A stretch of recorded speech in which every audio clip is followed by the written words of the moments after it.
नमस्कार, स्वागत है आपका उत्तराखंड खबरनामा न्यूज़ में।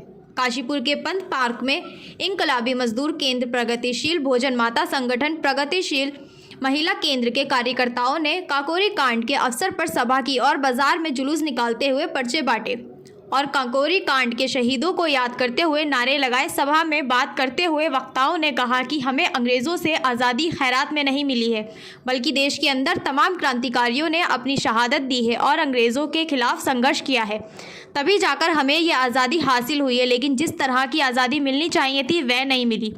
आज़ादी के बाद देश के ऊपर पूंजीपतियों की सत्ता कायम रही और पूंजीपतियों ने धीमे धीमे मजदूर मेहनतकशों के अधिकारों को छीनना शुरू कर दिया।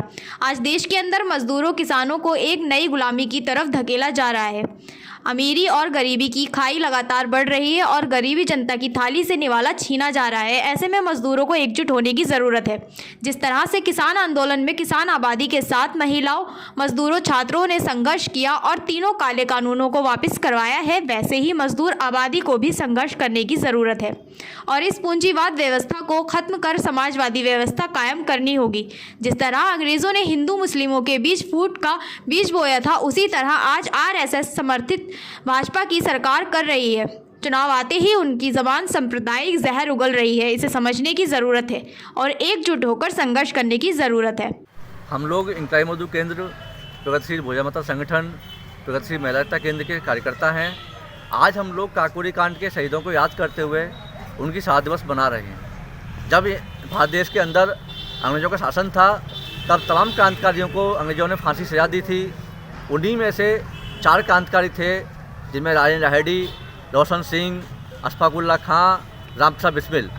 17 दिसंबर को राजेंद्र लाहिड़ी को फांसी दी गई थी और उसके बाद में 19 दिसंबर को अशफाक उल्लाह खां, राम प्रसाद बिस्मिल, रोशन सिंह को फांसी सजा दी गई थी।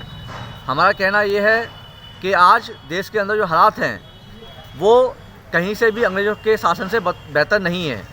जिस तरह से इन तमाम क्रांतिकारियों ने फांसी दी थी, अपनी शहादत दी थी, तो वो इसलिए दी थी ताकि इस देश के अंदर ऐसी आज़ादी मिले जिस देश के अंदर सभी गरीबों को खुशहाल जीवन व्यतीत कर सकें वो। लेकिन ऐसा नहीं हुआ। आज हम देख रहे हैं कि फिर से दुनिया के मेहनतकशों को, देश के मेहनतकशों को एक नई गुलामी की तरफ हमारी सरकार ढकेल रही हैं और इसलिए आज हम इन शहीदों की संघर्ष को याद करते हुए, इनकी शहादत को याद करते हुए हम देश के मेहनतकशों को एकजुट होने का संकल्प दे रहे हैं। काशीपुर से उत्तराखंड खबरनामा न्यूज़ की रिपोर्ट।